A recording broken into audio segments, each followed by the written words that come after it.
La parole à Florian Sibon pour 3 minutes 20. Quelle bonne nouvelle, monsieur le maire, mes chers collègues, quel accomplissement de voir arriver ce sujet donc du pacte parisien pour les quartiers populaires et la signature du contrat de ville dans notre Assemblée cette année.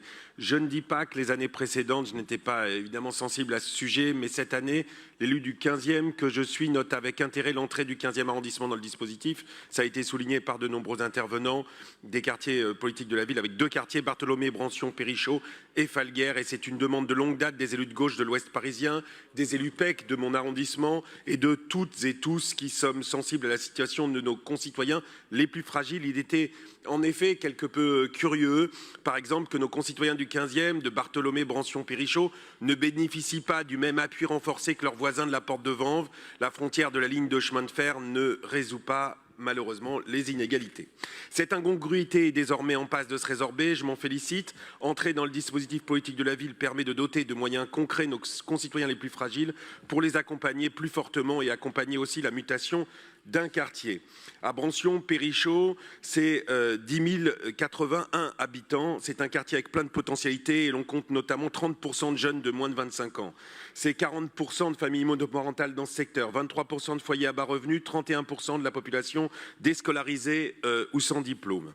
Pour ce qui concerne le secteur Falguière, c'est 6 360 habitants avec, là aussi, 43% de familles monoparentales, 32% de jeunes de moins de 25 ans et 19% de seniors de plus de 65 ans. Alors, évidemment, ça va permettre de mettre en œuvre des tas de choses.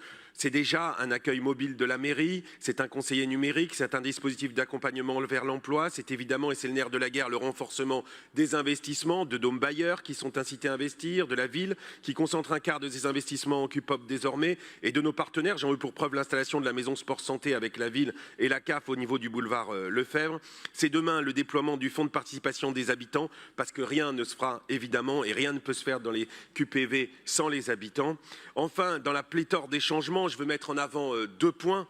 D'abord, le centre social qui verra le jour à Falguière, dont on a à de nombreuses reprises parlé dans cette Assemblée, et puis la rénovation urbaine de Bartholomé-Brancion qui renouvellera le regard des habitants sur leur quartier et entraînera en ricochet un cercle vertueux.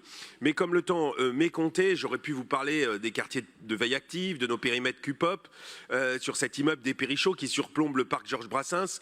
Mais comme mon temps est compté, je veux qu'on retienne et qu'on souligne tout ce que notre municipalité fait pour accompagner et développer nos quartiers les plus fragiles. Paris est universel, ne laissera jamais tomber personne, j'en suis fier. Vous parliez de richesse, de déséquilibre, monsieur Marguin. Eh bien, les quartiers populaires, c'est une autre richesse, pas la richesse du porte-monnaie, mais c'est une grande richesse, les quartiers populaires. Et pour certains, c'est encore caricaturé, les quartiers populaires, notamment par l'extrême droite qu'on a évité de peu. Les QPV, pour certains, sont caricaturés en misère, trafic de drogue, délinquance, assistanat. Pour nous, toutes nos politiques, tout le travail formidable des équipes de développement local disent que pour nous, c'est soutien, vivre ensemble, richesse, république et considération.